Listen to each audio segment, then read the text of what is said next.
자, 강의계획표 보자. 그럼 강의계획표 가고. 강의계획표 보세요. 강의계획표. 네. 그래서 강의계획표는 우리가 이제 우리 과목이 재무관리랑 경제학이랑 이제 두 과목이 합쳐서 2달 동안 진행이 되는데, 원래는 경제학을 먼저 하고, 재무관리가 4월 달에 해야 되거든요. 근데 이제 경제학 선생님이 이제 3월 달에 뭐 일정이 있어가지고, 그래서 이제 저부터 시작을 해서 재무관리부터 하는데, 지금 재무관리 교재가 지금 이제 워킹 프로세스예요. 네? 제공 중이에요. 네? 그래서 지금 교재가 없어가지고, 그래서 할 수 없이 이게 지금 교재가 없는 상태에서 진도를 막 갈 수는 없다 보니까, 요번 주 목요일하고 다음 주 목요일은 수업이 없어요. 좋죠?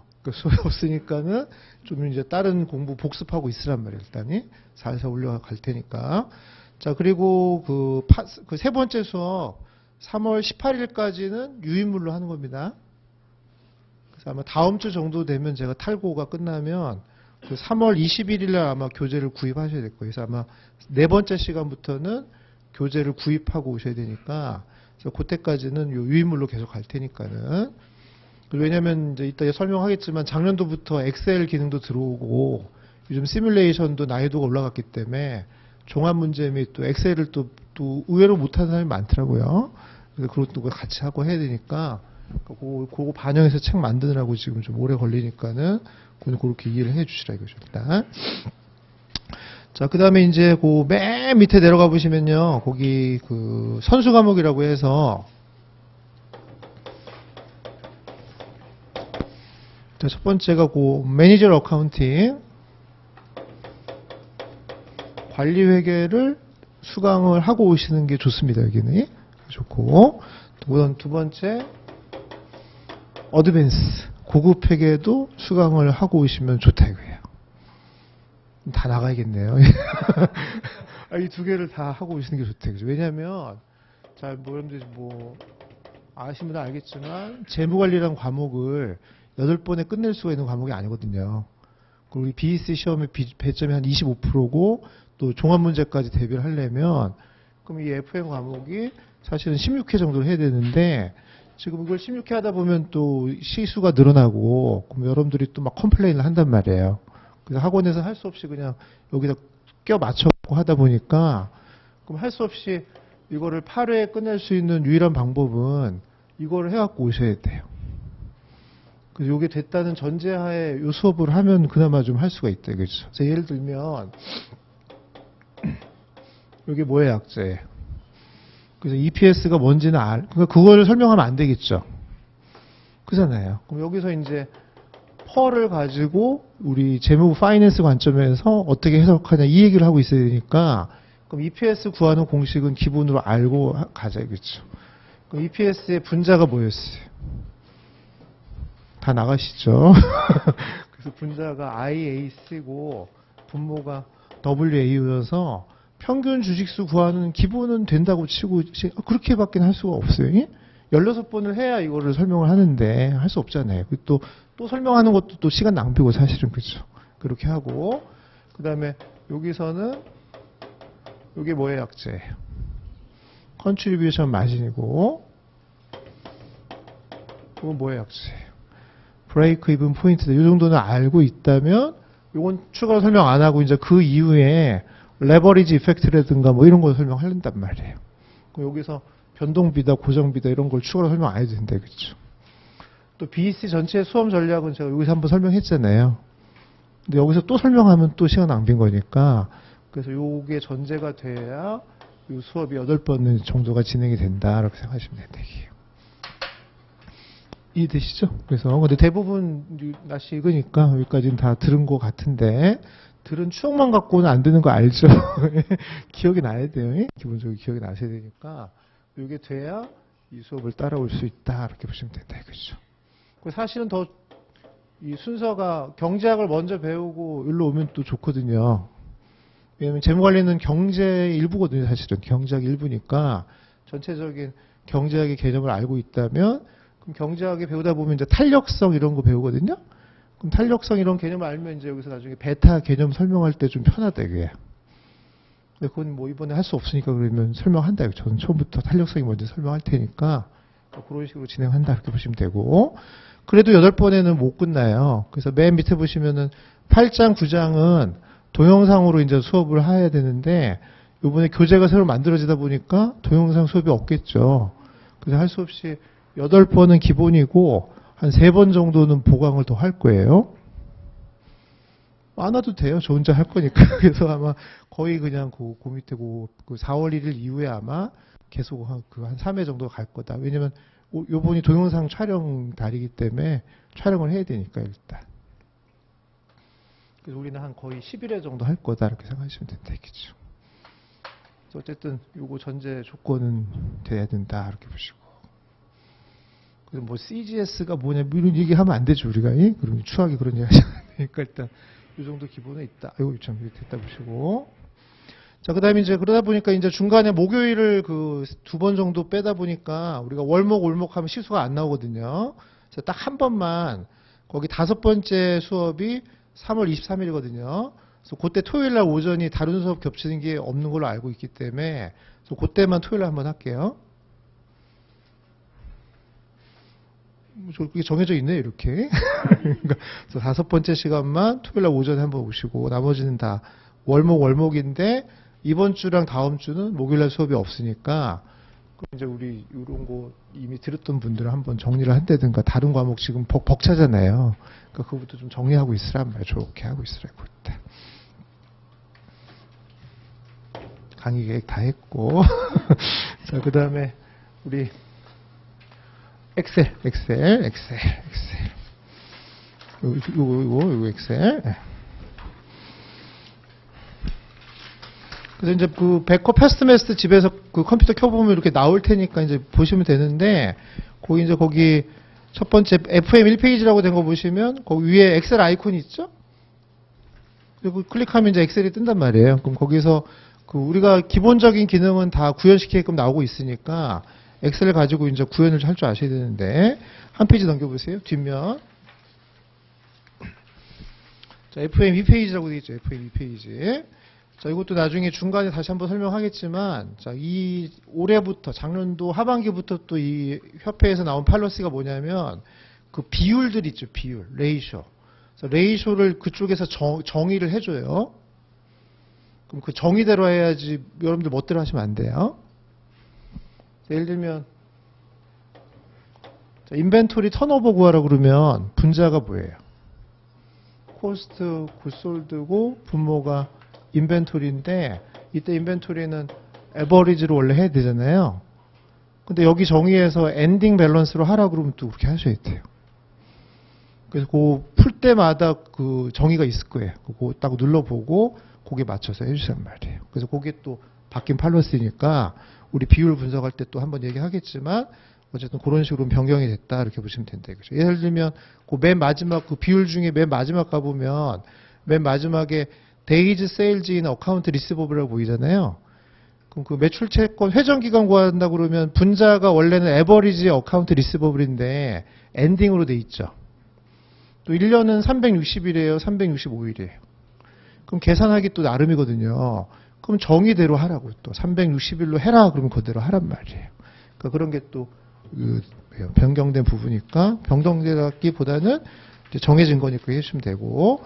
그다음에 3번째 페이지 가보면 이따 2장 얘기할 때 또 하겠지만 그 엑셀 알죠? 그래서 엑셀 거기 위에 맨 왼쪽에 보면 그 11시 방향에 fx라고 보이죠?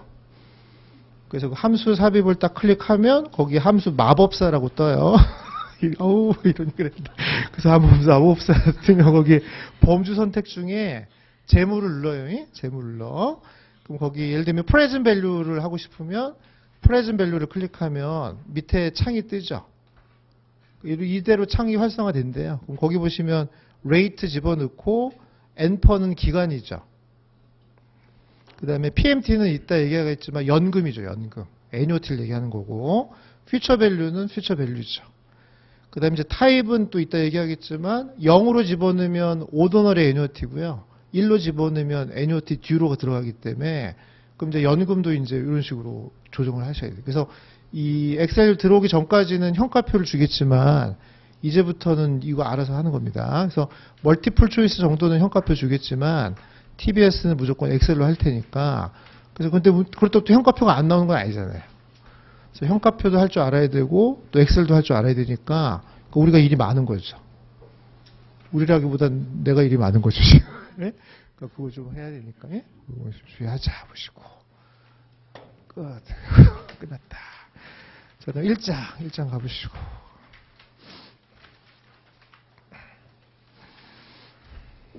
CBT 인트로덕션이라고 되는데, 그럼 이거 또 이제 우리 MA 시간에 설명했지만 위에 그 한국말로 된 거 읽어보시면 일단 가장 중요한 변곡점이 그 2017년도에 BEC의 그 2017년도 전까지는 BEC의 시뮬레이션이 없었어요.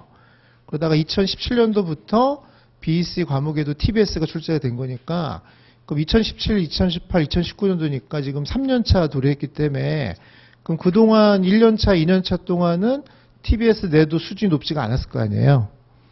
근데 3년차니까 수준을 좀 높일 거라고 예상이 되고 또 백커도 요번에 굉장히 문제를 많이 업그레이드나 많이 해놨기 때문에 그러니까 조금 심층적으로 공부를 하셔야 되고 그 다음에 또 2018년도 4월 1일부터는 엑셀 기능이 추가가 됐으니까 그럼 작년도 4월 1일이었기 때문에 작년도는 3번 분기밖에는 연습할 시간이 없을 텐데 그때는 아주 낮은 수준으로 내겠죠.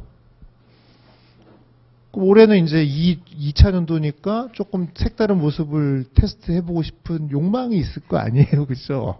그러니까 조금 더 업그레이드 해서 특히 MPV, IRR 이런 거는 기본적으로 엑셀로 할 줄 알아야겠죠. 그러니까 그런 것들을 좀 같이 연습을 하자. 이렇게 보시면 된다겠죠. 자, 그 다음에 맨 밑에 그 BEC 오른쪽에 보면 다시 한번 정리하면 BEC 시험 시간은 4시간, 테스트릿은 5개라고 있어요. 5개. 자, 멀티플 초이스는 50%에 62문제예요. 그 다음에 TBS는 4문제인데 35점이라고 했으니까 가장 레버리지가 높죠. 다른 과목보다도 더 높기 때문에. 그래서 문항당 한 문제 35를 4로 나누면 그 한 문항당 배점이 나올 거고.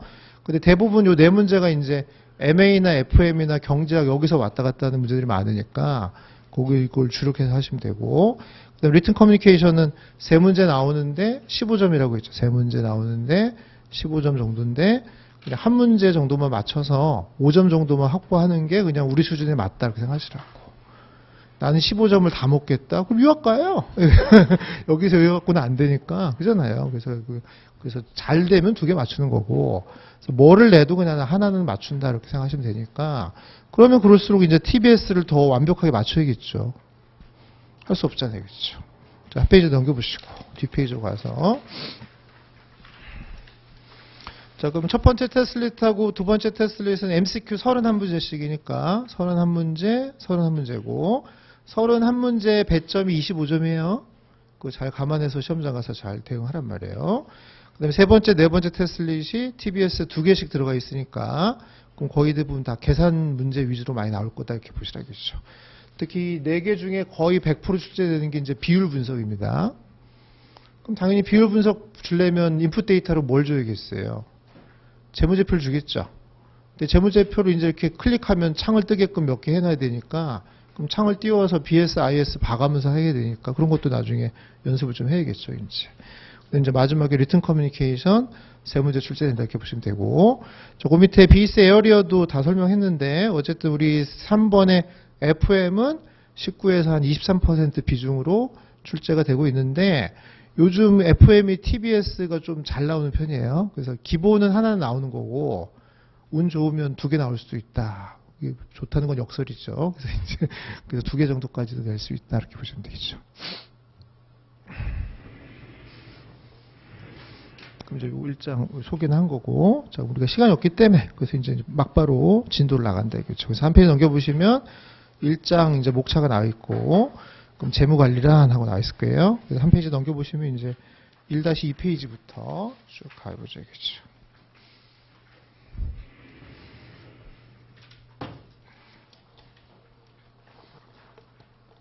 그래서 교재 1-2페이지 보면은 거기 파이낸셜 매니지먼트의 뭐 기능들하고 쭉 나와 있는데 일단 그 배경을 좀 잘 봐야 되기 때문에 요거는 이거 사진 찍을 시간 줄 테니까 잘 들어보고 나중에 촬영을 하세요.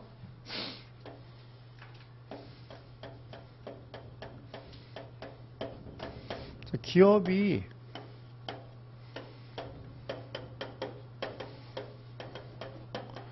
나중에 이제 경제학 시간에 생산물 시장이라는 걸 배울 거예요. 경제학 시간에. 그럼 생산물의 대표적인 게 재화나 용역 이런 게 생산물이잖아요. 그죠? 그럼 이런 걸 만들기 위해서는 뭔가 생산물을 만들기 위한 요소가 있을 거 아니에요. 그걸 이제 생산 요소라고 하고, 생산 요소의 대표적인 3요소가 뭐예요? 첫 번째가 토지죠. 토지. 두 번째가 자본이고, 그래서 캐피탈. 세 번째가 노동이죠. 레이버니까. 그럼 이 세 가지를 잘 끌어다가 잘 조합을 해서 뭔가 좋은 제품이나 서비스를 만드는 게 그게 기업이 할 일이잖아요. 그렇죠? 그잖아요. 그게 경제의 기본인데, 그럼 재무관리는 요 세 개 중에 어디에 제일 관심이 많은 거예요? 자본이겠죠. 자본. 그래서 이 자본을 어떻게 끌어당겨다가 잘 조정할 건지를 보는 게 재무관리니까 경제학의 일부라고 할 수 있잖아요. 그렇죠?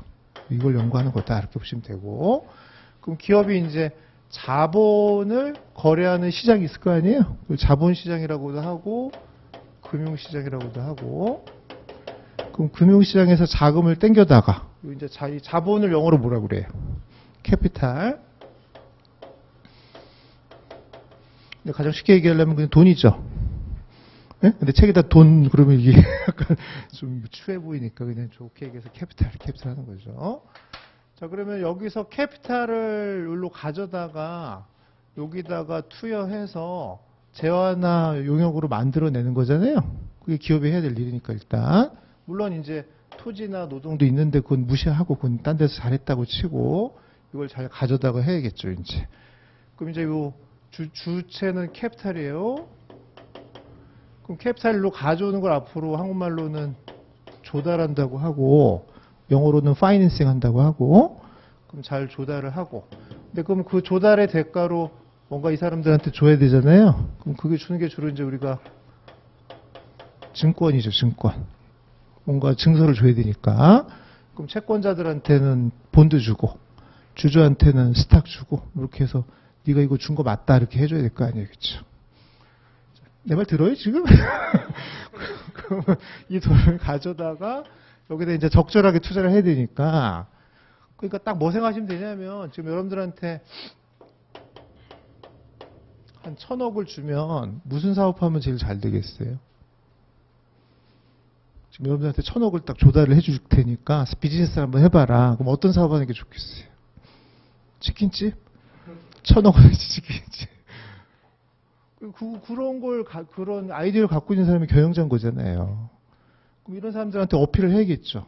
나한테 1,000억을 준다면 이런 비즈니스를 해서 니들한테 어떤 수익률을 가져다 줄 거다. 뭐 이런 거를 어필을 해야 되니까. 여러분들 아직 준비가 안 돼 있으니까 1,000억 주면 안 되겠죠. 헐나지. 먹겠지, 1,000억 어찌. 소비만 하겠지, 이제. 자, 그럼 이거 이제 조달을 해서 적세적소에다 투자를 해야겠죠. 이걸 투자를 하는 겁니다. 그럼 투자를 하는 걸 우리가 이제 운용한다. 운용합니다. 그래서 운용은 투자 더하기 영업이죠, 영업. 그럼 기본적으로 투자하는 건 PP이겠죠. PP 투자해서 공장도 짓고, 뭐 건물도 사고, 그 다음에 이제 영업하기 위해서는 재고자산도 만들고, 뭐 이렇게 해야 될 거 아니에요. 그렇죠. 그러니까 이런 걸 하는 게 이제 이쪽이다. 이렇게 보시면 되겠죠, 일단.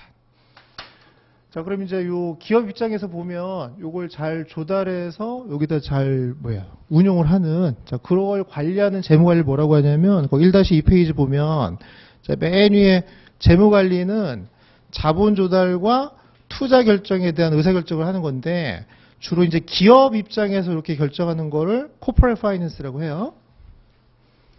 그래서 이제 얘 입장에서 하는 재무관리를 기업 재무라고 하고 영어로는 코퍼레이트 파이낸스라고 한다고요.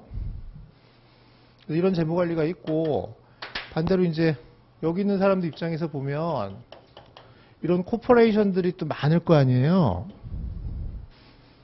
그럼 어떤 회사한테 이걸 주는 게 나한테 유리할 건지를 또 결정을 해야겠죠. 그럼 이 사람들 입장에서 보면은 주식이나 채권을 투자는 또 결정을 해야 되는 재무관리가 있겠죠. 자, 그런 걸 뭐라고 하냐면 투자론이라고 하고, 투자론. 영어로는 인베스먼트라고 한다 이거죠. 그런 재무관리를 투자론이다 이렇게 보고, 투자론. 그래서 재무관리는 크게 보면은 기업 재무 재무관리가 있고 투자론 재무관리가 있다 이렇게 보시면 된다 이거예요.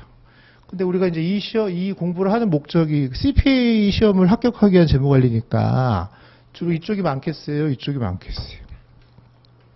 이쪽이 많기 때문에 그래서 대부분 다 그래서 앞으로 재무관리 그러면 요거다 이렇게 생각하시라고. 그래서 요런 재무관리는 이제 저쪽 CFA나 뭐 이런 그 운용사, 자산 운용하는 사람들이 필요하는 거고, 우리 이제 그 밸류에이션, 가치 평가하기 위해서는 저쪽 코퍼레이트 파이낸스가 좀 필요하기 때문에 그래서 앞으로 말하는 재무관리는 이쪽 재무관리다 이렇게 생각, 특정 지어서 보면 되겠죠. 문제는 틈틈이 이제 얘들도 계속 나올 테니까 이 기본적으로 이 지식은 있어야겠죠. 투자론과 관련된 지식은 있어야 된다 이렇게 생각하시라고요. 일단 여기까지 한번 또 촬영 한번 당겨주고.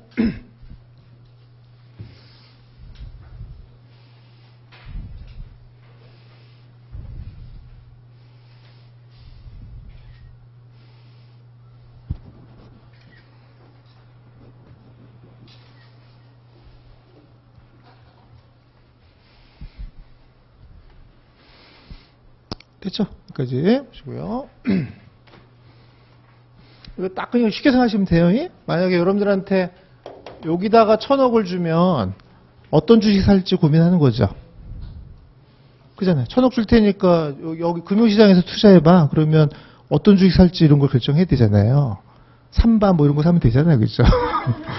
그럼 이런 거 결정하는 건 결국은 워렌 버핏 같은 투자 의사 결정하는 거잖아요. 그런 게 투자 의사 결정하는 거고, 여기 1,000억 줄 테니까 저기 가서 장사해봐. 이런 건 기업 재무인 거잖아요. 그죠? 그럼 CEO 관점에서 또 CFO 관점에서 어떻게 운영할 건지 결정하는 건데, 우리 시험은 주로 이 관점을 많이 얘기한다. 이렇게 생각하시라고 일단. 하여튼 재무관리가 재밌으려면 하여튼 돈이 많아야겠죠. 재미없죠. 근데 1,000억 있으면 진짜 재밌어요. 재무가. 얼마나 관리할 재무가 있잖아. 1조 있으면 더 재밌겠죠. 여기다가 1조 주고 너 투자해봐 그러면 그때 막 밤새서 공부할걸요? 막 베타, 포트폴리오 막 공부할 건데, 한 100원 갖고 하려니까 뭐 베타 가까이 거 필요 없다. 몰빵 뭐 이렇게 하는 거죠, 이제. 자, 그럼 이제 얘가 어떻게 조달해서 어떻게 운영했는지 흔적은 얘 재무제표 펼쳐보면 아니까 주로 얘 재무제표로 많이 얘기를 합니다. 그럼 얘 밸런스 시트를 먼저 잘 그려보면, 그럼 만약에 여기에 1,000을 조달했다면 얘 입장에서는 현금 유입액이에요, 유출액이에요? 유입이 된 거죠. 그럼 여기에 캐시가 1,000이 들어왔다고 보고, 그럼 여기 이제 어떤 증권을 줬냐에 따라서 부채나 자본이 되는 거잖아요. 그렇죠? 그럼 이제 이게 채권자로서 줬으면 라이빌리티가 되는 거고, 주주로서 줬으면 스탁홀더스 이퀄티가 되는 거니까, 그럼 만약에 300대 700 이렇게 보여주면 어떻게 조달했는지 느낌이 알겠죠. 근데 이렇게 조달하면 뭐예요? 위험하네. 그죠? 죽겠네. 이렇게. 이렇게 하니까. 그래서 이거는 여기의 흔적이에요.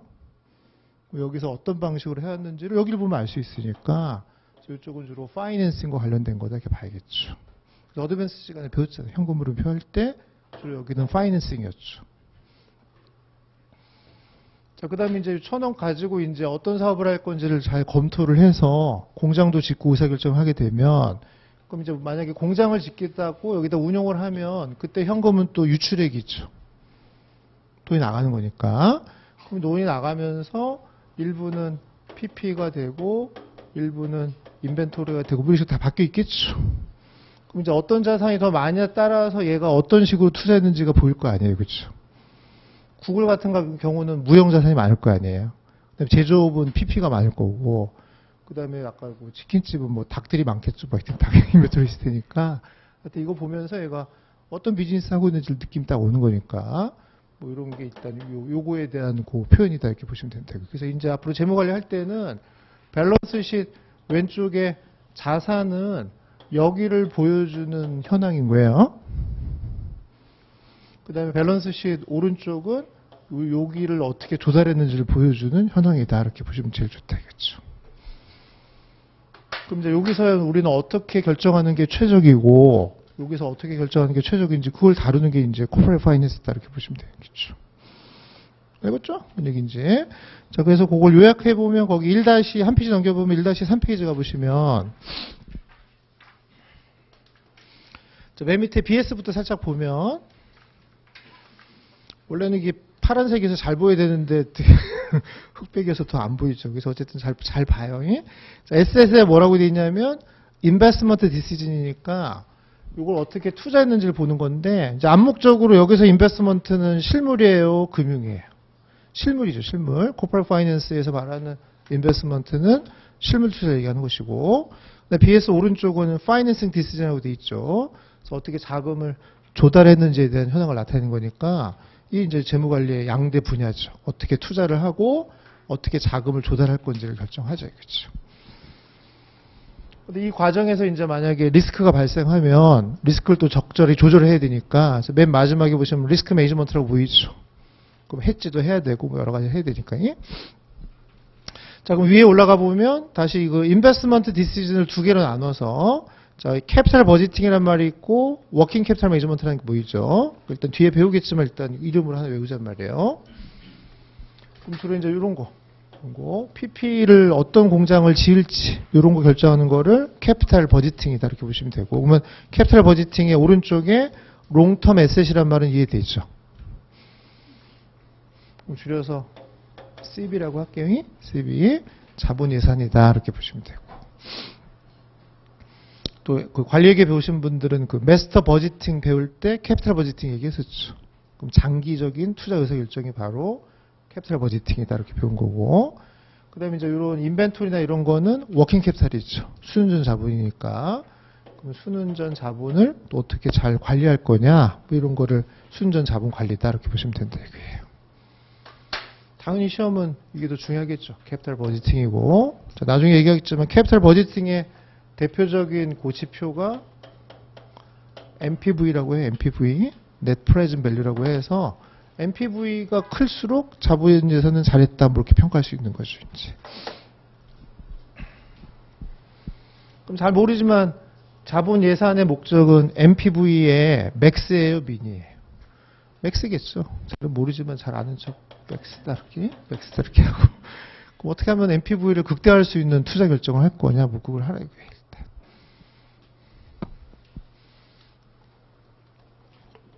그래서 1,000억 줬더니 1년 후에 가보니까 여기가 1,200억이 되었으면 200억의 20% 수익률을 달성한 거죠. 그럼 이 사람들 입장에서 보면 돈을 더 맡기고 싶죠. 그럼 더 투자해서 하는 거고. 1년 후에 가봤더니 800억이 돼 있는 거예요. 빨리 쫓아내야죠. 너 나가라. 마이너스 20%니까. 치킨 하다가 결국 망한 거 아니에요. 그렇죠? 1,000억짜리 치킨 하다가 간 거니까.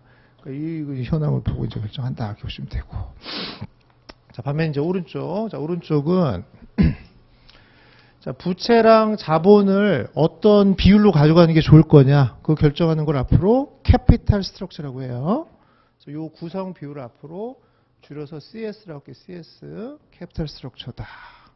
한국말로는 자본 구조다. 이렇게 자본 구조. 모든 수업은 첫 시간에 그 단어 알려주면 빨리 외우셔야 돼요. 보캐블러리 딱 설정할 때 정리하셔야 되니까 CS 그러면 캐피탈 스트럭처다. 이렇게 보시면 되는 거죠. 그럼 3대7이 좋아요? 7대3이 좋아요?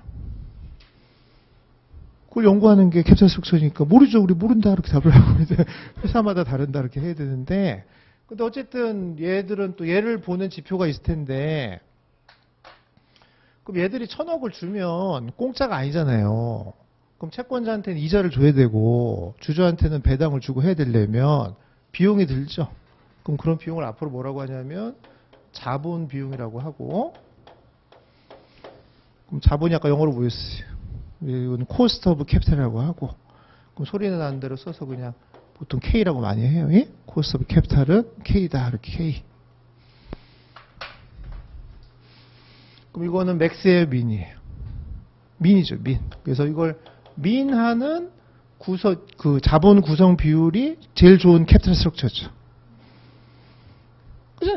그래서 캐피탈 스트럭처는 그 오른쪽에 코스트 오브 캐피탈을 미니마이즈 한다. 이게 이 책이 다 있어요.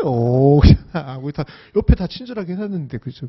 혼자 못 찾을 뿐이에요. 빨리빨리 보고 하라겠죠. 당연히 이것도 시험에서는 어마어마하게 중요하겠죠. 캐피탈 스트럭처도 중요할 거다 이렇게 보시고. 그래서 제일 중요한 거는 자본 예산과 자본 구조론이에요. 자본 예산과 자본 구조론인데 그게 이제 한 5장, 6장이 몰려 있는데 그걸 하려면 기본기를 알아야 되니까 그래서 1장, 2장, 3장은 그 기본을 닦는 거고 핵심은 이제 5장, 6장이 다 몰려 있다 이렇게 보시면 된다 이게.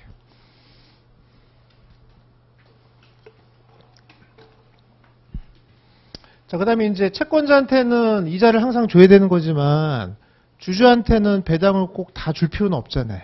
리테인드 어닝으로 유보하거나 다양한 의사결정을 할 수가 있기 때문에 그러면 배당을 줄까 말까, 배당 안 주고 자사주 할까, 주식 배당할까, 스플릿 할까, 뭐 이런 거 결정할 수 있잖아요. 그죠? 자, 그런 걸 그 밑에 디비던드 시어리라고 해서 그럼 배당을 줄까, 리테인드 어닝 할까, 뭐 이런 걸 결정해야 되는 거니까 그런 것도 파이낸싱 디시전 중에 하나라고 볼 수 있겠죠. 그건 뭐 상대적으로 중요성은 떨어질 테니까 어쨌든 이런 거를 이쪽 파이낸싱 쪽이라 이렇게 보시면 되고 그 다음에 리스크 매니지먼트는 우리 디리버티브 파생 상품을 잘 활용해야 되니까 그럼 선물이나 옵션이라는 거는 위험 제거하려고 만든 상품이기 때문에 그러면 기업이 여기서 장사하다 보면 여러 가지 예를 들면 수출을 하게 되면 환위험에 노출이 되잖아요. 또 수업 시간은 이제 정부에게 배우신 분도 했지만 대한항공 같은 경우는 원유값이 오르면 이익이에요, 손실이에요? 손실이니까 원자재 값이 오르면 손실을 입으니까 그와 관련된 위험을 해칭을 해야겠죠. 그러면 원유를 사지게 하면 좋지만 또 사지게 하면 또 보관 비용이 많이 드니까 그럼 이런 디리버티브를 통해서 위험을 제거할 수가 있으니까 그럼 어떤 디리버티브를 쓸 거냐 또 해지를 어떻게 할 거냐 뭐 이런 게 또 마지막 챕터에 등장하니까 그런 게 여기 마지막 그 이슈다 이렇게 보시면 된다 이게요. 이해됐어요? 그지? 그래서 다시 한번 그러니까 이해라기보다는 빨리 용어를 외우세요. 그럼 우리 코퍼레이트 파이낸스는 캐피탈을 조달해서 캐피탈을 잘 투자를 해야 되는데 그럼 이 투자에 대한 이 부산물이 두 가지가 보이는 거예요. 그럼 첫 번째 장기 투자 의사결정이 캐피탈 버디팅이고 그다음에 이제 그 인벤토리 같은 거 돌리는 거를 워킹 캐피탈 매니지먼트라고 하고 그다음에 이제 여기 채권자나 주주한테 돈을 가져올 때 어떤 구성비를 가질 거냐 그런 걸 캐피탈 스트럭처라고 하는데 제일 좋은 자본 구조는 자본 비용을 최소화시켜야겠죠. 그걸 최소화시키는 거를 목표로 하고 두 번째 배당은 줄 수도 있고 안 줄 수도 있으니까 그럼 어떤 거가 주주가 더 좋아할 건지 결정을 하라는 거죠. 근데 마지막으로 리스크가 항상 있잖아요. 그렇죠? 어떻게 하면 그 위험을 제거할 수 있는지를 연구하는 게 마지막 챕터다. 이렇게 보시면 된다. 그래서 주 메인은 이건데 이거 하다 보면은 얘 얘기가 안 나올 수가 없어요. 그래서 틈틈이 이제 이런 얘기가 나오는데 일로 가는 순간 약간 수학적 지식이 많이 필요해요.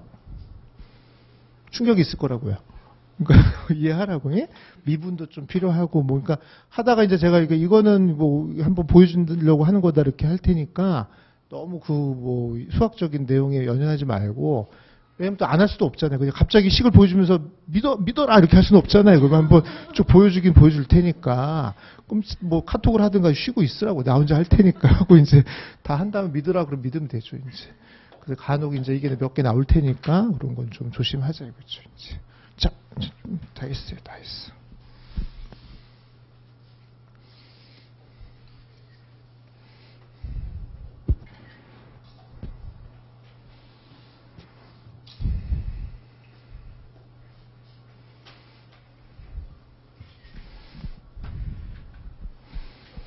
그리고 이제 기업의 요 임원 중에 아까 자본, 노동, 토지 뭐 전체적인 의사결정하는 거 이제 CEO고 이런 주로 자본과 관련된 의사결정하는 임원이 누구예요? CFO죠, CFO. 그러니까 사실 코퍼레이트 파이낸스의 로망은 CFO가 되는 거죠. 삼성전자의 CFO 정도 되면 수백 조를 굴리는 거잖아요. 웬만한 국가보다 낫죠. 그죠? 국가 뭐 이상한 나라 기재부 장관 하는 것보다 여기 막 몇백 조 굴리면서 어디에 투자할까 뭐 100조 들고 땅 보러 다녀봐야 얼마나 재밌겠어요. 여기 땅 살까 저기 땅 살까. 예? 그걸 결정하는 게 CF니까 이게 이제 우리 최대 목적은 CF다 이렇게 봐야겠죠, 이제. 이해됐죠? 그럼 이제 우리가 이걸 왜 배우냐면 왜 배울까요? 그럼 이제 이걸 하는 과정에서 그 가치가 얼마인지를 평가하는 스킬이 필요한데 그 가치를 평가하는 스킬이 회계를 할 때 필요하다는 거죠. 회계를 할 때. 예를 들면 여기 코퍼레이션의 PP 요거 임페어먼트 하라고 그러면 페어 밸류를 구해야 되잖아요. 그럼 PP의 공정 가치를 구하라고 그러면 미래 현금 흐름의 현재 가치를 구해야 되는데 그럼 현금 흐름이 얼마인지도 예상할 줄 알아야 되지만 또 할인율이 필요하겠죠. 근데 그 할인율이 결국은 요 K예요, K. 그러니까 어카운팅을 위해서 필요하다 이거죠. 시험이니까 공정가치를 주고 하겠지만 실무에 나가서는 공정가치를 우리가 구해야 되잖아요. 그럼 그걸 구하기 위해서는 이런 로직이 필요하기 때문에 이 모든 건 다 어카운팅 탓이에요. 어카운팅 탓. 어카운팅에서 페어 밸류라든가 프레젠트 밸류 다양한 가치 평가를 원하니까 그럼 여기서 그런 백그라운드를 제시를 해줘야겠죠. 이제. 그러니까 그게 최종 목적이다 이렇게 보시면 되고. 또 이 시험은 CPA를 하는 목적이니까 CPA가 또 하는 일이 오딘만 하는 게 아니죠. 또 회계법인 가보면 파스라고 해서 주로 이런 업무를 하는 또 팀들이 있기 때문에 그런 사람들을 위한 또 지식을 제공하는 거기도 하고 그런 게 이제 목적이다 이렇게 보시면 되고. 그리고 어쨌든 이거를 조금 신속하게 할 수 있는 전공 과목은 경제학입니다. 그렇다고 또 알죠. 경제학과라고 해서 무조건 잘하는 거 아닌데 어쨌든 경제학과 출신들은 조금 나을 거고 제일 상극은 무슨 과겠어요? 영문학과는 좀 약간 상극이 될 수 있다 이렇게 생각하고 일단 여기까지. 그래서 1-3페이지까지 설명한 거니까 나중에 이제 책이 나오면 그게 색깔이 잘 들어가서 잘 보일 거예요. 지금은 잘 안 보이니까 이해를 잘 해주시라고 일단.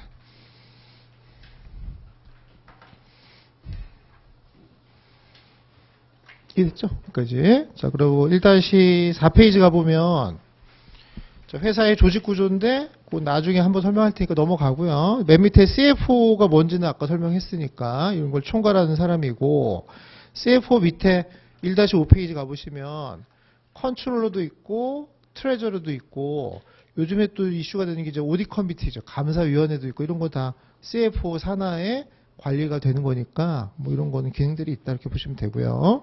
자, 1-6페이지 가보시고.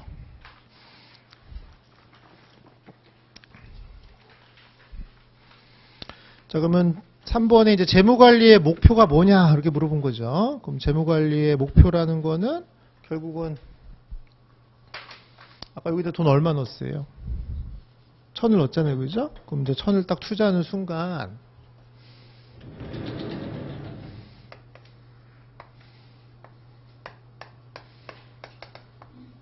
그럼 여기 이제 오늘 1,000억을 투자한 거 아니에요.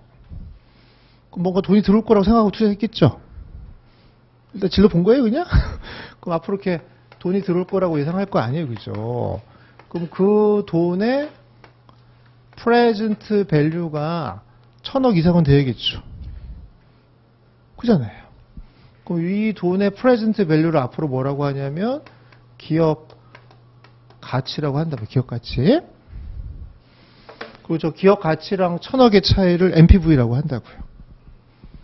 그럼 기업 가치를 극대화하는 건 결국 NPV 극대화죠. 이 1,000억은 이건 변수예요, 상수예요? 상수니까 얘를 맥스로 해놓으면 이 차이인 NPV도 맥스가 되는 거니까 우리 재무관리의 목표는 얘를 맥스로 한다는 말은 당연한 거죠. 기업의 가치를 극대화하는 건데 주의할 점은 이 1,000억은 자산이에요, 부채예요, 자본이에요? 자산을 얘기하는 거니까 그럼 기업의 가치도 자산을 얘기하는 거지 이런 거 가치는 아니다 이렇게 생각하시라고 일단. 자, 그럼 이제 우리 앞으로 기업 가치를 줄여서 거기 잘 안 보이지만 V라고 할게요. V. 예? V다. 그래서 firm value의 약자예요. V다 이렇게 보시고. 1-6페이지 보시면 잘 안 보여요. 잘 안 보이는데 또 잘 보면 보여. 그래서 거기 가운데 박스 보시면 V라고 보이죠. V. V. 승리. V는 이렇게 쭉 해서 프레젠트 밸류 이렇게 하라 이거죠. 나쁜 승리 말고 여기 좋은 승리 이제 V 이렇게 하고 일단.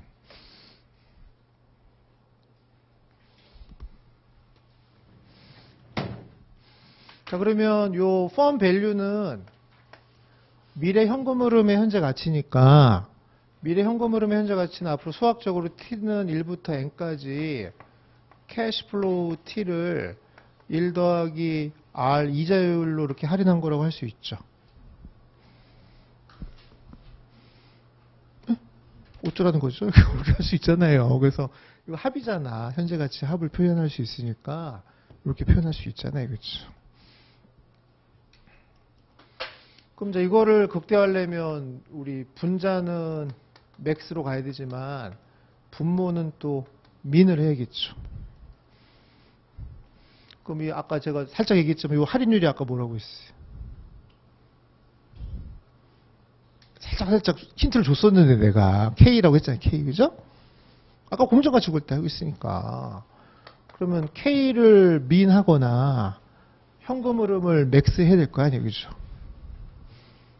그죠? 돈 많이 들어오는 곳을 투자하거나 자본 비용을 싸게 하거나 하여튼 그렇게 해야 V가 올라갈 거 아니에요. 그죠? 자, 그럼 이제 요 밑에를 자본 비용이라고 하고 그럼 분자의 현금 흐름을 앞으로 뭐라고 하냐면 거기 기업 잉여 현금이라고 돼 있죠. 조금 어려우니까 그 얘기 나중에 할게요. 지금 이제 큰일 날 것 같아. 이제 그만하고 어쨌든 이거의 가치를 우리는 기업 가치라고 하고 이걸 극대화한다는 말은 이해되겠죠, 설마? 이거는 맥스한다 이 말은 이해될 것이요. 일단. 그럼 벌써 재무관리의 목표는 기업 가치의 극대화고 기업 가치는 미래 현금 흐름의 현재 가치라면 프레젠트 밸류를 모르면 뭐 재무관리는 끝난 거죠. 그러니까 프레젠트 밸류의 기본은 이 세팅이 되셔야 된다고 일단. 그래서 2장은 계속 프레젠트 밸류 얘기만 할 거고 특히 최근 시험은 이제 엑셀 가지고도 할 줄 알아야 되니까 그걸 계속 연습을 좀 해놓으셔야 된다 겠죠. 사실은 2장을 잘하면 인터나 어드밴스 가서 사실 또 편해요. 그 현가표 이런 거 있잖아요. 이런 거 여기서 수학적 논리로 한 번에 다 해결할 수 있는 건데, 근데 이제 문제 이제 서로 물리는 거죠. 이제 거길 들어야 또 여기 오는 거니까 이제 서로 잘하자 이거죠. 이제 보시고. 그럼 자세히 보세요. 여기를 이렇게 극대화하면 채권자, 주주 누가 더 좋아하겠어요? 이거 이제 얘 둘이 나눠 먹어야 되는데 채권자는 받아가는 게 상수잖아요. 그럼 이거 더 커졌다고 뭐 더 줄 거 없죠. 더 벌었다고 채권자한테 이제 더 줄 거예요? 안 주잖아요. 그렇죠? 그럼 요 커진 만큼은 요만큼 커진 건 다 얘가 가져갈 수 있는 거잖아요. 반대로 여기서 여기 줄면 이거부터 까야겠죠. 그럼 여기서 업되거나 다운된 건 다 여기서 까이는 거지. 얘는 이거 다 까고 나중에 까는 거 아니에요. 그죠? 그러면 여기서 기업 가치를 극대화하는 건 다 누구의 이득으로 가는 거예요. 주주니까. 그럼 이번에 shareholders wealth maximization과 같은 거라고 할 수 있죠. 그럼 기업 가치를 극대화하는 거는 주주의 가치를 극대화한 거랑 똑같이 할 수 있다. 이렇게 보시면 되겠죠. 그래서 앞으로 우리는 그냥 기업 가치만 극대화 시켜놓자 이거예요. 주주들도 좋아할 테니까 주주 재산이 얼마인지까지 생각하지 말고 기업 가치 극대화하는 것만 우리는 신경 쓰자 이렇게 보시면 된다. 됐죠? 걔하고 자꾸 용어를 자꾸 이렇게 익숙하게 만드셔야 돼요. 우리가 그 어카운팅 처음 배울 때 잘 모르지만 재무제표 막 외우잖아요. 일단 때려 넣어놓고 일단 대화를 해야 되니까 이것도 마찬가지로 일단 이런 용어를 먼저 넣어놓고 대화를 하잔 말이에요. 일단. 그다음에 1-7페이지는 또 나중에 얘기하고 자 그 다음에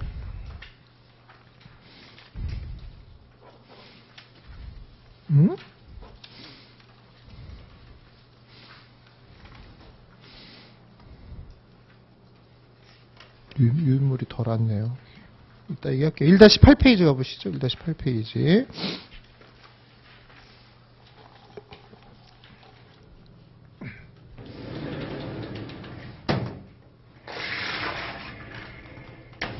(1-8페이지) 보면 거기 4번에 뭐라고 되어 있냐면 파이낸스를 위한 재무제표라고 되어 있죠. 그래서 파이낸스 관점으로 재무제표를 다시 좀 바꾸셔야 되는데 자, 이거의 목표는 뭐냐면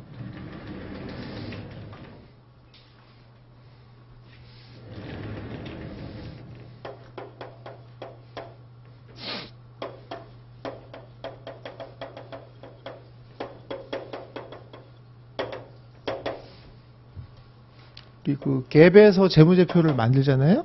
그럼 그때 갭에서 재무제표를 만들 때 그 주된 그 목적 대상은 주주죠, 주주. 예를 들면 자본의 정의가 뭐예요? 자산 마이너스 부채다. 이게 무슨 뜻일 것 같아요? 주주를 위한 BS인 거죠. 주인 당신이 가져갈 재산은 이만큼이다 이거죠. 또 손익계산서 맨 마지막에 넷인컴. 넷인컴은 주주 제외하고 다 나눠주고 주주 당신한테 줄 돈이다 이거잖아요. 그럼 지금 현재 갭에서 재무제표 룰을 정할 때는 주주지향적이죠. 근데 우리 지금 재무관리 목표는 여기 자본의 극대화예요? 기업 가치의 극대화예요?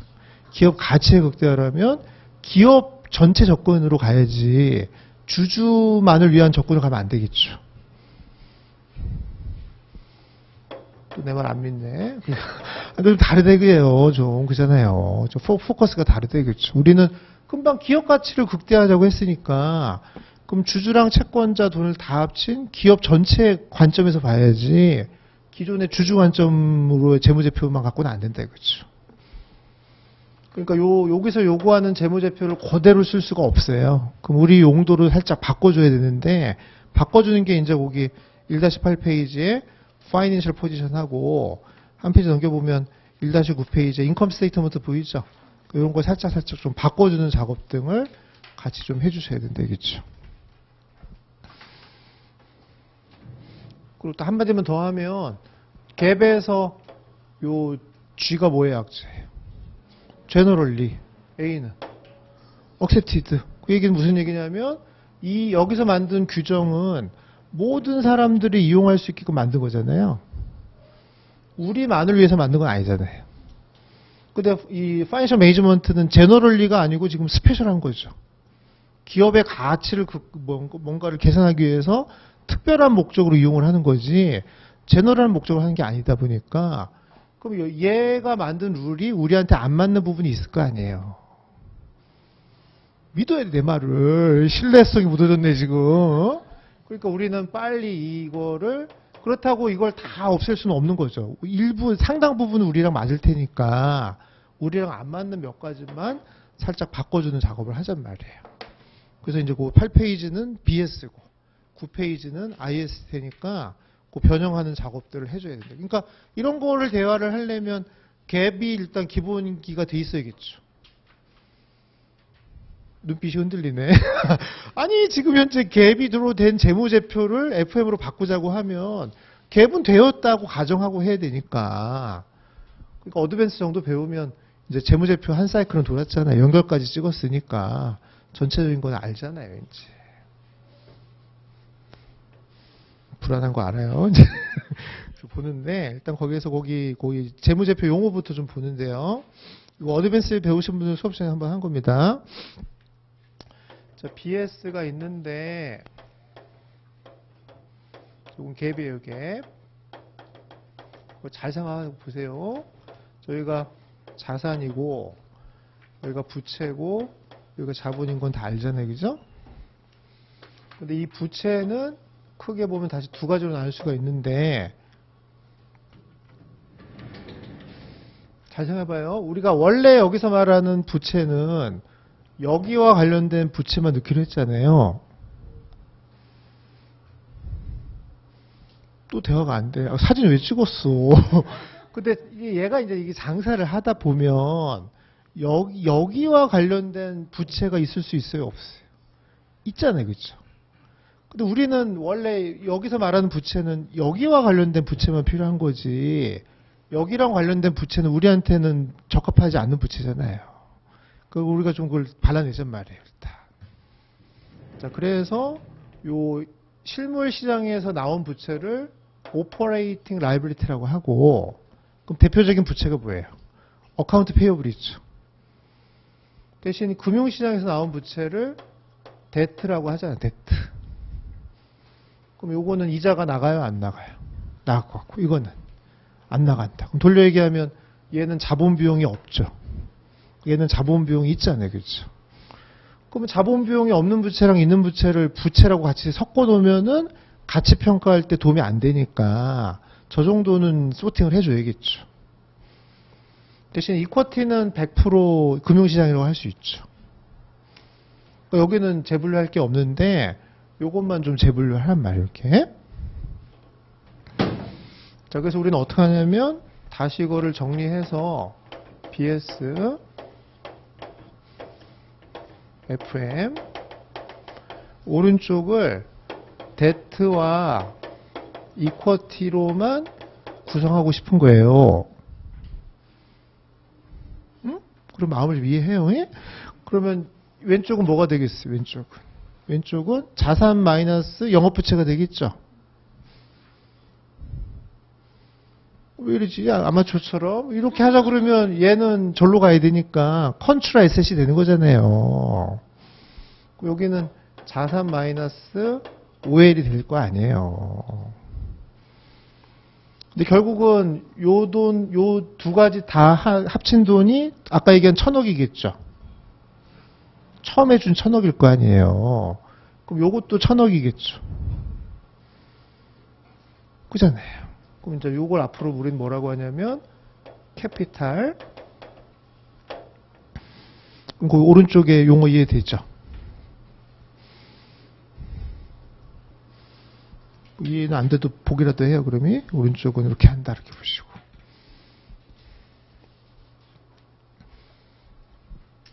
이렇게 바꿔주셔야 돼. 바꿔줘야 된다 보시고.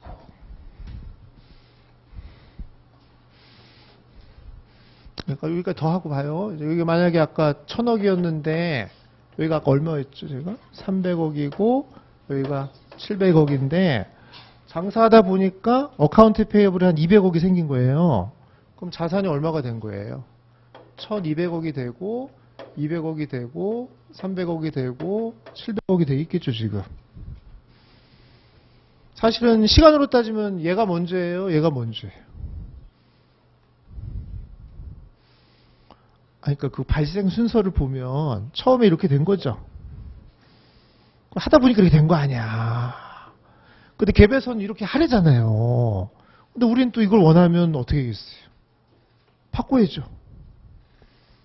원하지 말든가 하여튼 둘 중에 하나야지. 바꾸라고. 바꾸는 건 어떻게 하시면 돼요? 그러면 영업 부채를 다 뒤져서 여기다가 네팅하면 되겠죠. 근데 그게 영업 부채인지 데트인지를 판별하는 능력은 어드밴스에서 배우잖아요. 그렇죠? 본드 페이어블은 뭐예요? 데트고. 캐피탈 리스 부채는 데트고. 그다음에 어크루드 라이빌리티는 OL이고. 그다음에 디퍼럴드 텍스 라이빌리티는 OL이고. 다 답할 줄 알았는데.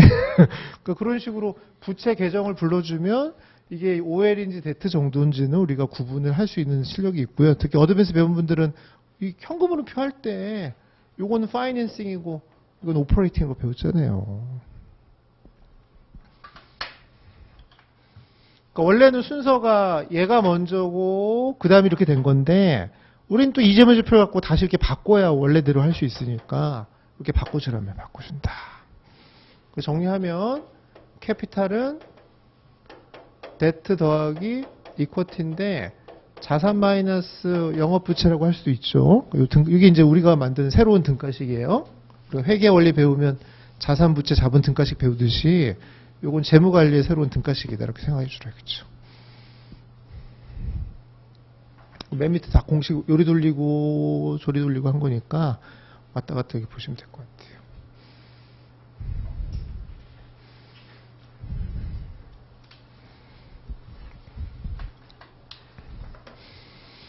우리 최종 목표는 요 1,000은 전부 다 실물이라고 할 수 있어요? 없어요? 있죠. 있고 요 300, 700은 전부 다 금융이라고 할 수 있는데 이렇게 해버리면 500은 전부 다 금융이라고 할 수는 없잖아요. 실물, 금융이 섞여 있으니까. 섞여 있으면 대화 안 되는 거잖아요. 그럼 다시 이렇게 깔끔하게 바꿔주는 작업을 하라고요. 자, 앞으로 재무 관리에서는 debt financing, equity financing 이런 표현 쓰지, 뭐 liability financing 이런 이상한 말 안 써요. 쳐다는 말 쓰지 않고 debt financing 또는 equity financing이고.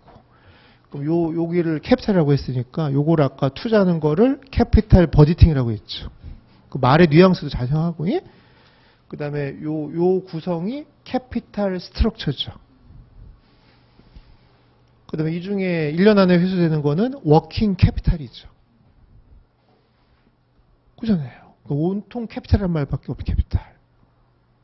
무슨 깍두기 회사 같기도 한데 캐피탈 이리 돌려도 캐피탈, 저리 돌려도 캐피탈 이렇게 해야겠죠. 이제. 돈이에요. 돈인데 표현을 그렇게 좀 거창하게 한 거죠.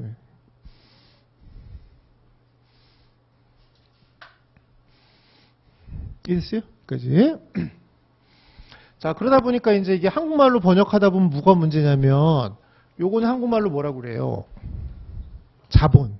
요건 한국말로. 자본. 이건 한국말로 뭐라고 그래요? 이러면 안 되니까, 그래서 한국말로는 구분하기 위해서, 그럼 얘를 자본이라고 하고, 그럼 얘는 이 주인이 들어간 자본이잖아요. 그래서 이걸 이제 자기 자본이라고 하고, 요거는 타인 자본이라고 해요. 타인 자본. 한국말로는.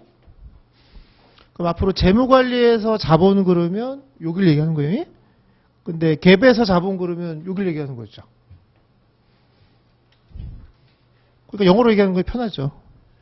영어로 얘기하는 게 편한데 가끔 이제 한국 책을 보다 보면 그건 주의하란 말이에요. 파이낸스에서 자본은 캐피탈은 이쪽 자산 비슷한 걸 얘기하는 것이다. 이렇게 생각하겠죠. 그럼 말을 만들어 보세요. 요 300에 따른 자본 비용을 한국말로 뭐라고 얘기했어요? 타인 자본 비용이라고 하고, 그럼 요 700에 따르는 자본 비용은 자기 자본 비용, 이렇게 말을 만드는 거죠. 그럼 요 캐피탈의 자본 비용은 요 자본 비용과 요 자본 비용을 더한 거겠어요? 평균친 거겠어요? 평균친 거겠죠. 그래서 나중에 이제 이거는 얘와 얘를 가중평균한 가중평균 자본 비용이다. 이렇게 얘기했죠. 이제.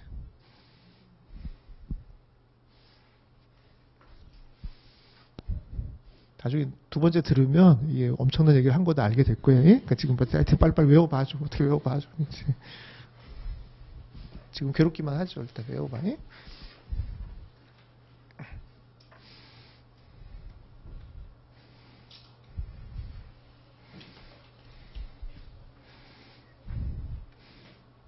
자, 다시 뭐가 바뀌었는지 다시 보는 거예요. 회계학에서 자산의 정의가 뭐예요? 퓨처 베니핏이지.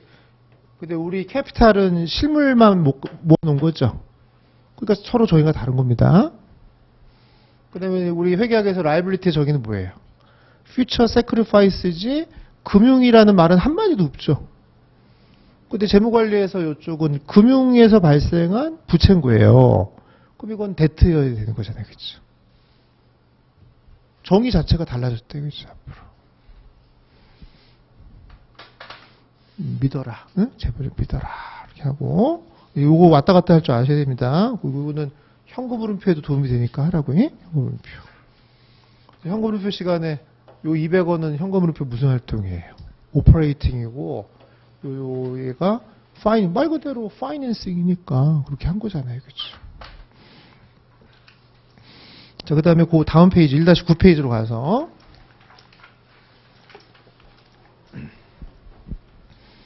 자, 손익계산서도 싹 좀 바꿔주셔야 되는데요. 자, 손익계산서는 기왕 보는 김에 가운데 관리회계까지 다시 한번 정리하는 겁니다. 그럼 왼쪽에 파이낸셜 어카운팅부터 먼저 보면 매출액에서 매출원가 빼면 GP가 나오죠. 그리고 판매비, 관리비 빼면은 영업이익이 나오는데 앞으로 우리 이제 재무관리에서 영업이익을 EBIT라고 하고 EBIT니까 밑에 I부터 나와야겠죠. 그럼 EBT가 되고 그럼 T가 빼면은 NI가 되겠죠. 그럼 우리 재무회계에서 맨 마지막 이익이 넷인컴이라는 거는 누구를 위한 이익이에요? 주주를 위한 이익이라면 중간에 관리회계에서는 영업이익에서 멈추라고 했잖아요. 그렇잖아요. 그러면 우리 관리회계도 주주를 위해서 하는 건 아니죠. 회사 전체 그 자산의 어떤 크기를 키우기 위한 영업을 하는 거지 주주만을 위한 관리액을 한 건 아니잖아요. 그렇잖아요. 대신에 관리액에는 영업이익에서 멈추되 우리가 변동비랑 고정비를 중간에 한 번씩 분류해서 변동비를 한번 차감한 거를 공원이익이라고 했고 그다음에 고정비를 차감해야 EBIT가 나왔었잖아요. 그죠? 얘 입안에서 이제 오른쪽에 파이낸스를 이제 같이 외워주는데 일단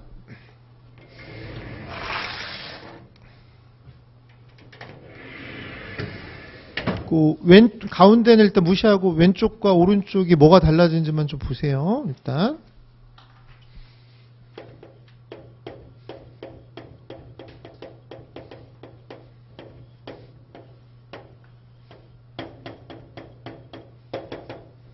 여기는 넷인컴인 거고 그다음에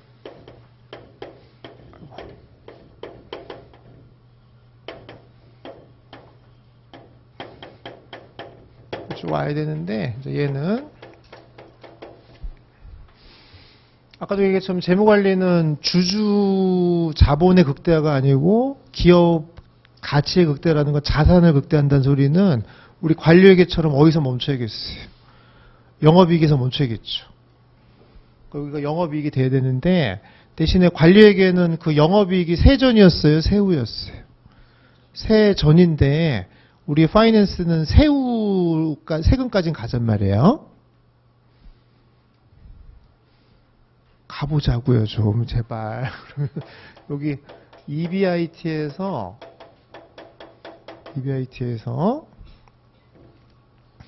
여기서 멈춰야죠. 여기서 딱 멈추면 잘 생각해요. 요 EBIT가 만약에 100원이 생겼으면 이제 여기로 잠깐 가면 여기 자꾸 가게 되네. 100원 중에 이자가 만약에 30원이고 텍스가 20원이라면 주주가 얼마 가져가는 거예요? 50원을 가져갈 거면 돼 있잖아요. 그죠? 근데 우리는 요 100원을 벌면 지금 셋이서 먹잖아요. 그잖아요. 아이고 EBIT는 넷인컴에다가 텍스 더하고 이자 더한 거라고 할 수 있어요? 없어요? 있죠. 그게 무슨 얘기냐면 얘를 셋이서 먹어라 이 소리죠. 먹어야 왜 안 먹어? 좀 먹어봐. 아니 그러니까 수식으로는 그렇지만 또 이거잖아요. EBIT라는 걸 벌면 새 놈이면서 먹을 수가 있잖아요. 지금 그잖아요. 그럼 얘는 이제 이쿼티고 얘는 데트가 먹는 거 아니에요. 대신 이제 꼽사리 끼는 게 있잖아요. 이 정부가 하나 먹고 하는 거잖아요. 그렇죠? 무슨 얘기 알겠죠? 그러면 우리는 아까 얘기한 것처럼 얘를 위한 이익이 아니고 얘를 위한 이익이니까 EBIT에서 멈춰야 되지만 그건 세 전이잖아요. 그럼 대신에 그 이익이 세후 이익이어야 되니까 I는 빼지 말고 텍스만 빼잔 말이에요.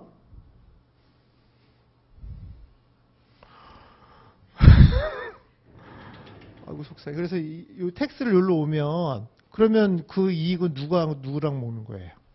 주주랑 채권자 둘이만 먹을 수 있는 이익이 되잖아요.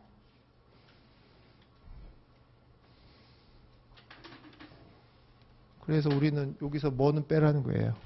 텍스는 텍스는 20을 빼라 이거죠. 이렇게. 그럼 얼마가 남아요? 80이 남겠죠?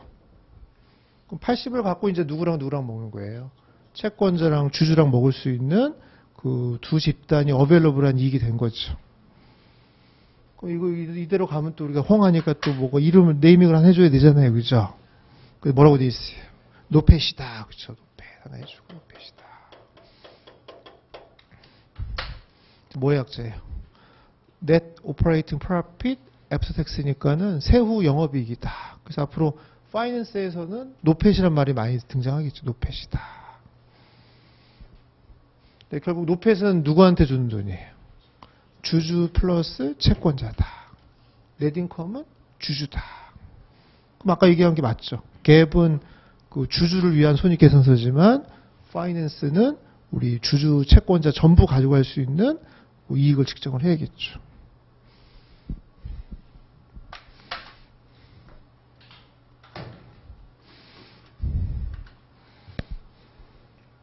뭐 이걸 바꾸는 건 어렵지가 않고요. 자, 그다음에 두 번째는 이제 요 위를 올라가 보면 얘는 매출액에서 매출원가 빼면 그로스 프로핏이고 판매 관리비 빼서 이렇게 한 건데, 참고로 이제 CGS나 판매 관리비 그 분류 기준은 펑션이죠. 기능별로만 보고한 거잖아요. 공장이냐 공장 바깥이냐를 구분한 거지 돈의 어떤 성격을 따져본 건 아니란 말이에요. 근데 우리 이제 재무 관리에선 가장 중요한 게 뭐냐면은 프레젠트 밸류를 구하려면 캐시 플로우를 해야 되잖아요. 그러면 요 영업이익 안에 들어간 비용 중에 캐시 플로우가 아닌 전혀 현금을 수반하지 않는 대표적인 비용이 뭐예요? 감가상각비니까. 또 어모타이제이션이니까. 그럼 그 부분을 덜어낸 나머지 이익은 캐시 플로우가 발생하는 영업이익이라고 할 수 있죠. 또 안 듣네. 그러면 요 영업비용을 현금 흐름이 발생하는 비용을 거기 책에 뭐라고 해놨어요? CO라고 하고, 제가 그냥 붙인 거예요, 그냥. 뭐 갭도 없으니까 내 마음대로 해도 되죠, 여기서는. 그잖아요. CO는 뭐의 약자예요? 캐시 오퍼레이팅 코스트고, 그 밑에는 또 NCO라고 해도 되겠지만, 제일 많이 쓴 말이 DNA죠, DNA. 뭐의 약자예요? 그런 거죠. 네, 그런 거. 션 이렇게 하는 거죠, 이제. 그럼 우리가 또 이 재무관리에서 제일 유명한 단어, 이제 여기 요 이익을, 요 라임을 딴다면 뭐라고 얘기했어요? EBIT인데 DNA도 아직 고려하기 전이니까 줄이면 EBITDA라고 하겠죠, 이렇게. 발음이 어려우니까 그래서 이제 보통 에비타라고 하죠, 에비타. 뮤지컬이 아니다. 에비타다.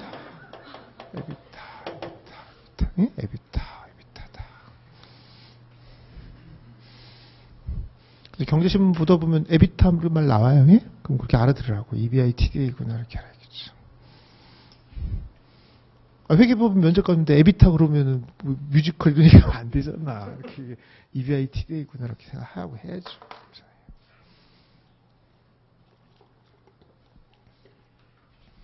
두 가지가 달라진 거예요. 첫 번째는 영업이익 안에를 분류할 때는 현금 비용과 비현금 비용. 그러면 여기까지가 현금 영업이익이 있죠. 그걸 앞으로 에비타라고 하고, 그 다음에 넷인컴까지 갈 필요 없이 우리는 주주채권자가 가져갈 수 있는 세후이익, 세전이 아니고, 그걸 우리 노펫이라고 하고, 관리회계는 세전에서 하기로 했으니까 EBIT에서 멈춘 거죠. 관리회계에서 브레이크 이븐 구할 때 세금 고려하지 않았잖아요. 그때는 EBIT까지만 하면 되고. 또 우리는 세금은 빼잔 말이에요. 세금까지는 하자 이거죠. 그러면 그걸 이제 우리는 노펫이라고 하고. 사실은 우리 회계나 이런 거 다 합치면 인컴 스테이트먼트 폼이 3개 있는 거예요, 이제. 왔다 갔다 이렇게 해주셔야 된다고. 그러면 에비타를 구하는 방법은 두 가지가 있죠. 매출액에서 영업 그 캐시 코스트를 다 빼야 되는데, 근데 문제는 그냥 우리 재무제표 보면 영업이익은 알 거 아니에요. 그러면 주석이라는 거 뒤져갖고 감가상각비 찾아서 EBIT에다가 감가상각비를 더해버려도 에비타가 되죠. 그잖아요. 그래서 원래는 이제 순서는 이렇게 구하는 거지만 실제 재무제표는 이렇게 나온다면 EBIT를 뽑아다가 DNA를 더해버리면 에비타가 되겠죠. 그게 현실적인 계산법이에요, 현실적으로. 물론 시험이니까 이제 쭉 나래비로 주겠죠. 뭐 이렇게 계산하는 건데, 현실에서는 재무제표 딱 주고 에비타 골라봐라. 그럼 어떻게 해야 돼요? 빨리 영업이익을 찾고, 그 다음에 이제 현금흐름표나 이런 데 보면 감가상각비가 보이거든요. 주석이나. 그럼 그걸 찾아서 합산하면 에비타네. 이렇게 해주면 되죠.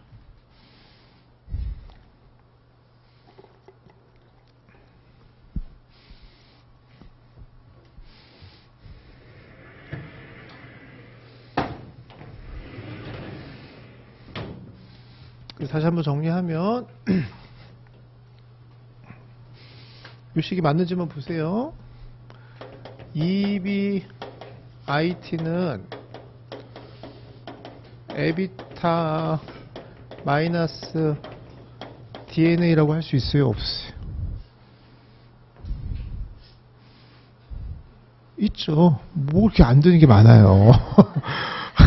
이건 재무관리고, 우리 저쪽 그 재무회계는 그로스 프로핏에서 셀링 앤 어드민 빼는 거잖아요. 그럼 영업이익에다가 판매비 관리비 더하면 매출총액이 나오잖아요. 왜 못해 우리도? 그러면 이 영업이익에다가 강화사업비 더하면 에비타가 되는 거 아니에요. 또 관리회계에서는 CM에서 고정비 뺀 거니까 그럼 영업이익에다 고정비 더하면 공원이익이 되는 거잖아요. 어떻게 맨날 이렇게만 구해? 이렇게도 구하고 왔다 갔다 해야 되니까 그렇잖아요. 그렇죠? 우리는 파이낸스니까 이제 이거 많이 할 거니까. 그래서 에비타 구하라고 그러면 절로 이항시켜 갖고 영업이익에다가 강화사업비를 더한다 이렇게 해주면 좋잖아요. 그렇죠? 그러니까 재무제표 아무거나 던져주면 에비타 구할 수 있다고요. 이미 영업이익까지는 보이니까. 그 갭을 잘 이용하자 이거죠, 우리.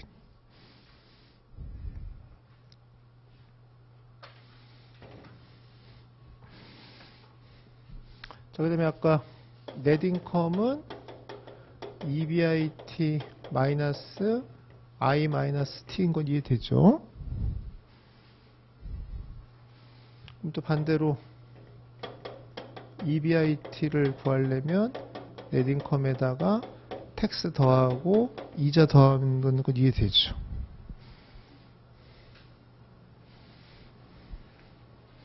그럼 넷인컴에다가 텍스 더하고 이자 더하고 감가상각비까지 더하면 뭐가 되는 거예요? 에비타겠죠. 그 밑에 넷인컴에다가 세 개를 더해요. 그냥 법인세 더하고 이자 비용 더하고 감가상각비를 더하면 에비타다 이렇게 해주면 되죠. 그러니까 파이낸스 하는 사람들이 제일 관심 많은 비용이 세 개겠죠. 법인세 비용, 이자 비용, 감가상각비. 캐시 오퍼레이팅 코스트 그 많은 걸 다 우리가 속아낼 수는 없으니까 밑에서 중요한 거 세 개만 잘 속아서 왔다 갔다만 해주면 우리가 필요한 이익을 빨리빨리 왔다 갔다 할 수 있잖아요. 그렇죠?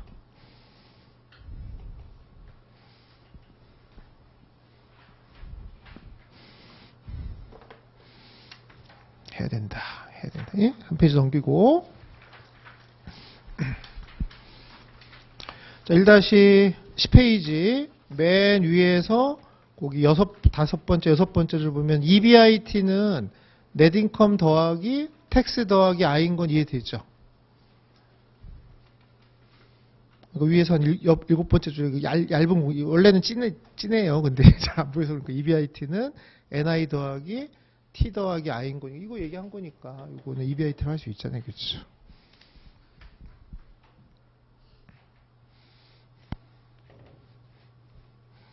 그 다음에 이제 그 위에 공식도 하나 좀 외우세요. 자, 넷인컴은 아까 텍스는 금액이고 이제 세율로 접근하면 EBIT에서 I를 뺀 거는 EBT죠. 여기에다가 1 마이너스 스몰 t 그러면 세율이에요. 세율. 내 마음이에요. 그냥 내가 정하면 되죠. 이렇게 세율을 하자. 그지? 이렇게 할 수도 있잖아요. 그죠? 근데 이걸 이항하면 전개하면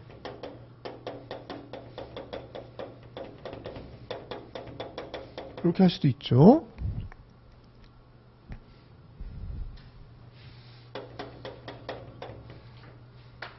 할 수 있죠, 할 수 있죠.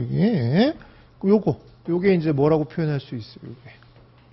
이게 세후 영업이익이죠. 영업이익에다가 일반 세율 때리면은 세후 영업이 되니까. 그래서 앞으로 요걸 우리는 노펫이라고 합니다. 노펫. 그럼 노펫을 구하려면 저걸 절로 이항시켜야겠죠, 이제. 그래서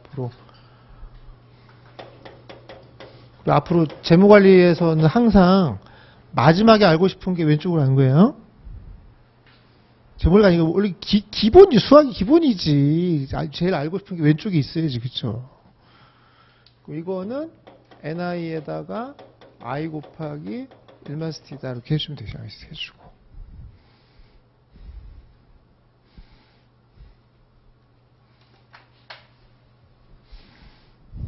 되세요? 여기 이렇게 해주고 있다. 이것도 하나 해주고. 자, 주의할 점은 그냥 이자만 더하면 안 되고요. 앞으로 이자 곱하기 1-t라고 해서 세후 이자로 바꿔서 그걸 더해줘야 노펫이 된다. 이렇게 한번 해주고.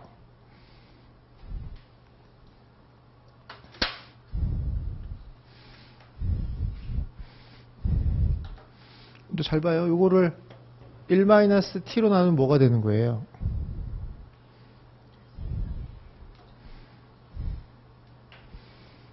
그러면 2bt가 되겠죠? 무슨 맛을 부르지? 그리고 이것도 1-t로 나누면 그러면 이렇게 한번 나누면 뭐가 되는 거예요? 2bt가 되는 거고 이렇게 하면 i가 되니까 2bit가 되죠. 이렇게 해서 2bit가 되는구나 이렇게 또 검증도 되는지 한번 해보고. 아니, 그러니까 이렇게 한번 나누면 뭐가 돼요 이게? 세전이익이고 이렇게 나누면은 약분되니까 이자잖아요. 그럼 세전이익에다가 i를 더하면 뭐가 되는 거예요? 영업이익이 되니까 영업이 됐잖아.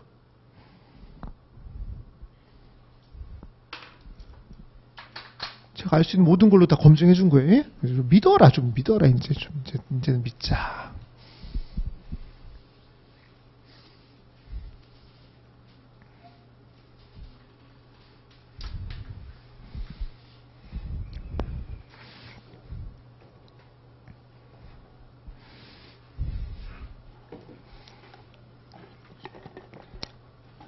그리고 이 공식의 뉘앙스를 이해하셔야 돼요.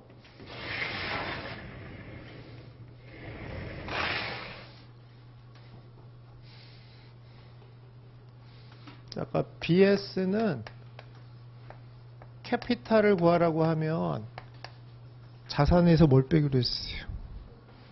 자산에서 오퍼레이팅 라이빌리티를 뺀 이 말의 뉘앙스는 재무제표 요 데이터를 가지고 이렇게 변환하라 소리겠죠. 이렇게. 그러니까 이게 알고 싶은 거죠 지금. 그잖아요. 자산은 지금 재무제표에서 보여요 안 보여요? 보이니까 부채를 가서 오해를 다 뒤져가지고 그걸 빼면 네가 알고 싶은 캐피탈이 된다 이 소리잖아요. 그러면 갭의 데이터를 FM으로 컨버트하는 공식으로 봐야죠. 그럼 그게 결국은 뭐 더하기 뭐가 되는 거예요? 뎃 더하기 이쿼티다 이렇게 얘기를 하고, 그 다음에 손익계산서는 넷인컴은 재무제표 이익이니까 이걸 이제 우리는 뭘로 바꾸고 싶은 거예요? 노펫으로 바꾸고 싶다면 여기다가 이자 곱하기 1-t를 이렇게 해주시라고.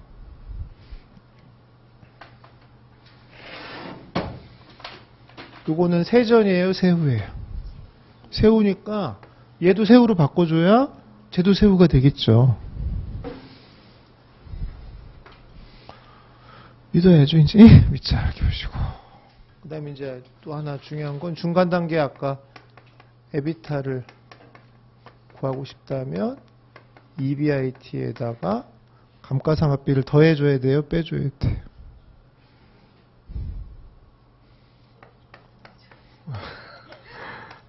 네, 알아서 할게요. 감가상각비 더해주면 되겠죠, 이렇게. 하자. 그럼 요거를 1-t로 나누면 영업이익이 되잖아요.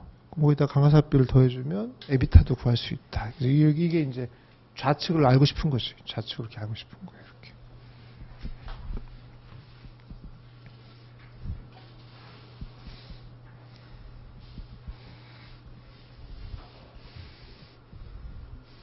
전 세계 어떤 파이낸스 책을 봐도 1장, 2장에 이런 얘기들을 다 있습니다.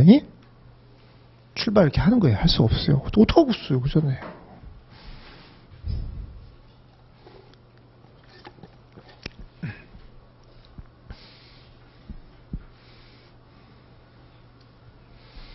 거기 잠깐 밑에 보고 답해보세요. 1-10페이지 중간에 BS 보면 자산 총액이 얼마예요? 2,900이죠. 그죠? 근데 거기 부채가 3개 보이는데 어카운트 페이어블은 OL인 건 이해되죠? 근데 노트 페이어블은 노트도 우리는 차입금을 얘기하는 거니까 이것도 데트고요. 롱텀 데트도 데트겠죠. 그러면 OL은 400밖에 없으니까 캐피탈은 얼마라고 할 수 있어요? 2,500이라고 할 수 있죠. 그렇게 하라고요.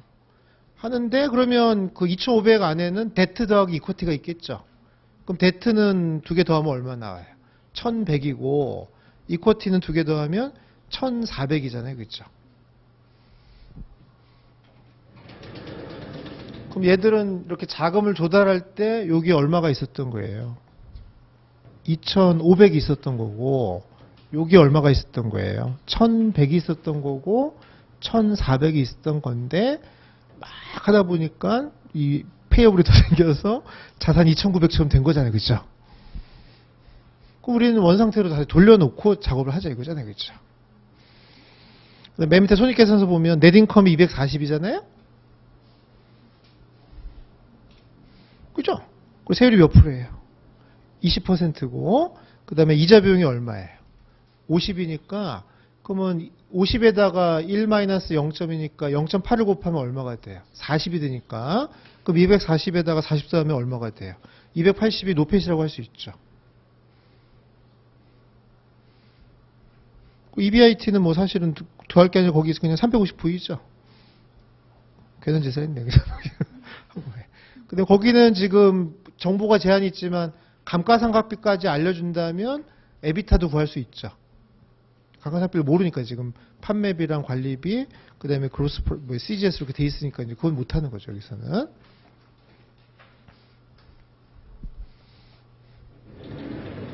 그럼 한번 상상을 해보세요. 그러면 여러분들한테 오늘 그 애플이나 아마존 재무제표를 딱 주면 캐피탈 구할 수 있어요, 없어요?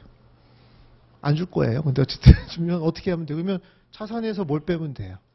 OL은 본인 실력을 찾는 거예요, 이제. 그럼 AP, 어크루드 라이abili티 이런 거 잡아서 차감하면 되는 거고, 그러면 이코티는 그 똑같을 테니까 차익은 데트겠죠. 아유, 내고. 그 다음에 손익계산서 넷인컴 주면 빨리 뭘 찾아야겠어요? 이자 비용을 찾고, 그 다음에 1- 세율 때리면 노펫이다 이렇게 하고, 노펫을 1-T로 다시 나오면 EBIT가 되겠죠. 그리고 이제 거기 주석에는 막 뒤져갖고 감가상각비 더하면은 에비타니까 파이낸스를 할 수 있는 기초 데이터를 수집을 한 거라고 이제 시작이 되고 이 얘기는 이제 시작이 되겠죠. 우리가 어드밴스에서 배웠지만 현금 흐름표를 만들려면 BS와 IS부터 해야 되잖아요. 그럼 이 모든 거는 이거 하려고 제가 한 거겠죠. 그러면 이제 기업 가치를 구하기 위한 캐시플로를 구하기 위해서는 이 BS랑 IS를 이렇게 정리를 한 다음에 저 정리된 거 가지고 이제 우리가 원하는 캐시플로를 찾아내셔야 되겠죠. 그럼 다음에 얘기하고요. 자, 여기까지 하고 잠깐 쉬었다가 다음 얘기 더 하고.